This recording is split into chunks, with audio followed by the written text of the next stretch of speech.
Rafael Vicente Correa Delgado, que es uno de los políticos que ha apoyado a Nicolás Maduro, que ha celebrado el fraude que hizo Nicolás Maduro, porque hay que decirlo, muchos presidentes de la región han desconocido este resultado electoral, nuevamente presenciar un fraude perpetuado por la narcodictadura de Nicolás Maduro.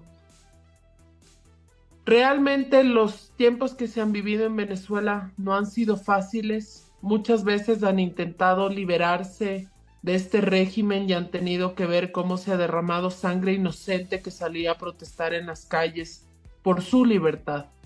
Han tenido que ver cómo se separan las familias en búsqueda de un mejor futuro, porque lo que vive Venezuela no tiene nombre. Vive pobreza, vive desgracia, vive inseguridad y están secuestrados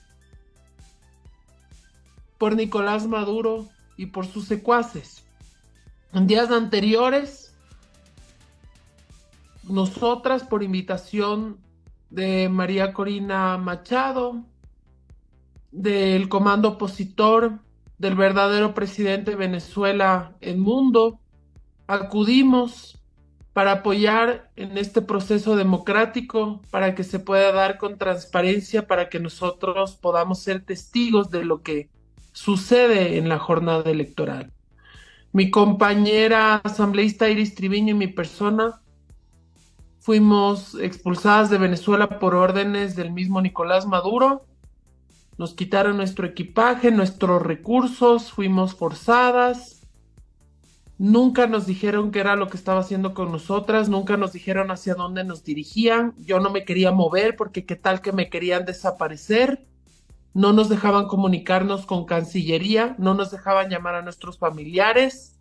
Nos obligaron a borrar los videos y el contenido que teníamos, no quisimos dar la contraseña de nuestros celulares, pusieron los celulares al frente de nuestro rostro para que se desbloqueara con reconocimiento facial. Ni siquiera ir al baño, a duras penas. Iris pudo ir al baño, no pudo cerrar la puerta en ese baño que, dicho sea de paso, estaba ensangrentado.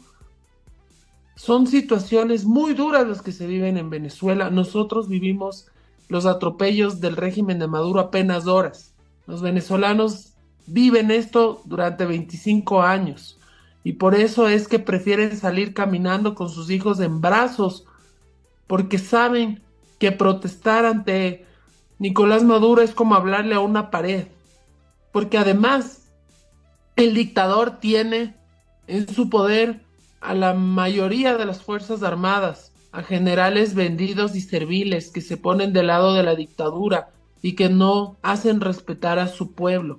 Es muy lamentable ver eso y yo creo que ese es el espejo donde tenemos que vernos como ecuatorianos para impedir que nuevamente llegue al poder políticos afines a este tipo de prácticas como es Rafael Vicente Correa Delgado, que es uno de los políticos que ha apoyado a Nicolás Maduro, que ha celebrado el fraude que hizo Nicolás Maduro, porque hay que decirlo, muchos presidentes de la región han desconocido este resultado electoral porque el fraude es grosero y evidente, pero Rafael Correa sí festeja el fraude que le han hecho a los venezolanos y eso tenemos que tenerlo bien grabado en la memoria cada vez que veamos a familias enteras pidiendo caridad en los semáforos, caminando, atravesando fronteras, cuando veamos a familias llorando porque han perdido a sus seres queridos en el Darién. Recordemos a estos gobiernos indolentes que han sumido a sus patrias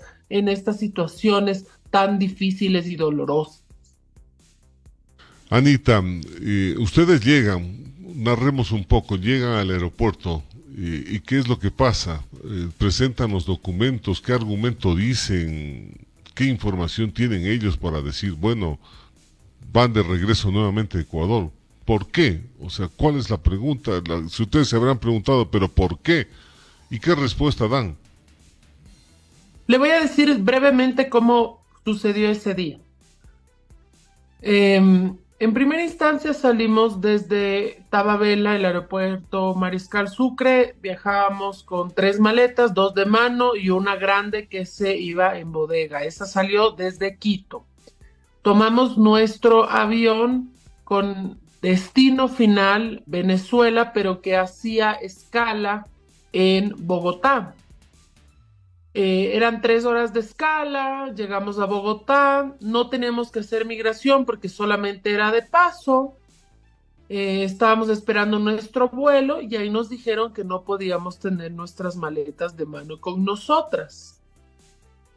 Realmente yo en mi corazón y mi interior sentía un pálpito, algo extraño, pero aún así envié mi maleta de mano y me quedé con mis documentos personales y algo de dinero por cualquier situación que se pueda necesitar. Me quedé y nada más tenía yo. Ya llegamos a Maiquetía, el aeropuerto principal de Venezuela, un aeropuerto detenido en el tiempo, ni siquiera tenían aire acondicionado. Maiquetía es un lugar muy caluroso, incluso tiene mar. Eso sí, había muchísimos funcionarios, muchísima policía migratoria. Cuando nosotros íbamos en el vuelo, había un hombre con una chompa tricolor que decía Venezuela con estrellas, que iba arengando a los pasajeros en contra de Maduro. Iba diciendo, Maduro esto, y por ahí había pasajeros que le respondían. Este detalle es muy importante. Bueno, nosotras íbamos rumbo a los counters de migración, ni siquiera nos dejaron llegar a los counters. Se acercó una policía de migración, nos pidió nuestros documentos, le pidió el teléfono a Iris desbloqueado para que le indique alguna cosa, y desbloqueado se lo llevó y se llevó nuestros documentos. Se tomó todo el tiempo del mundo, o sea, casi 1 hora, y no nos decían nada, y al no tener documentos tampoco podíamos ir al counter de migración y preguntamos y nadie nos daba razón. De ahí vinieron y nos metieron en un cuadrado donde estaban algunas personas, y ya cuando preguntábamos, ¿tú quién eres? ¿Por qué estás aquí? Porque nosotros no sabíamos por qué nos llevaban allá, no, hacían todo sin explicarnos las cosas. Les preguntábamos y se quedaban bien callados, decían lo que les daba la gana los policías de migración.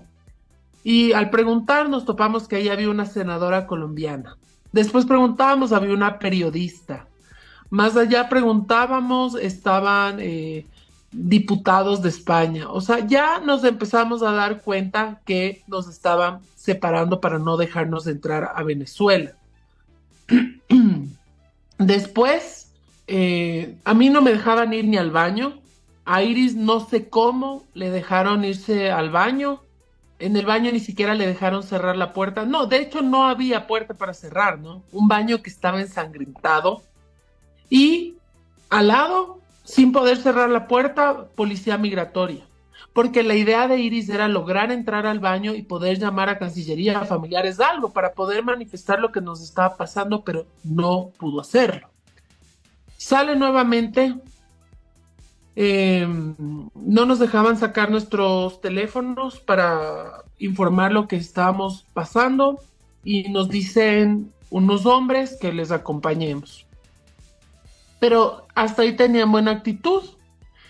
Tenían en nuestras manos nuestros pasaportes, entonces dije, quizá nos van a llevar a otro lado para, tal vez al ser asambleístas tenemos que hacer algún otro tipo de trámite.